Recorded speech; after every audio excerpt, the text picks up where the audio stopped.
આણંદ જિલ્લાની 2 દિવસીય મુલાકાતે પધારેલા ગુજરાત રાજ્યના રાજ્યપાલ આચાર્ય દેવવ્રતજીની પ્રેરક ઉપસ્થિતિમાં સામરખા ગામના ચરા વિસ્તાર ખાતે એક પેડ માં કે નામ 3.0 અંતર્ગત વૃક્ષારોપણ કાર્યક્રમ યોજાયો હતો।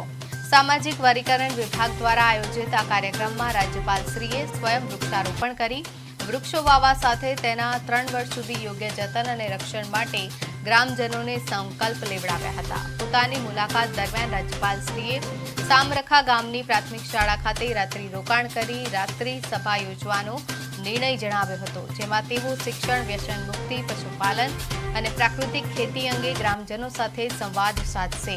આ કાર્યક્રમમાં ધારાસભ્ય હર્ષદભાઈ પરમાર, તાલુકા પંચાયત પ્રમુખ, જિલ્લા વિકાસ અધિકારી સહિત વહીવટી તંત્રના ઉચ્ચ અધિકારીઓ અને મોટી સંખ્યામાં ગ્રામજનો ઉપસ્થિત રહ્યા હતા।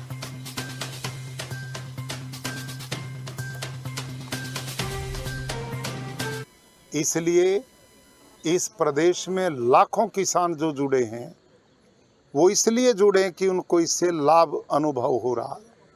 तो मैं मीडिया के लोगों के माध्यम से प्रदेश के सब भाई बहन खेडूतों से निवेदन करूंगा कि वो पशुपालन को उन्नत बनाएं, अपनी खेती को प्राकृतिक जैर मुक्त बनाएं, जिससे आपको पुण्य भी मिलेगा, सुख भी मिलेगा और लोगों का जीवन सुखमय होगा।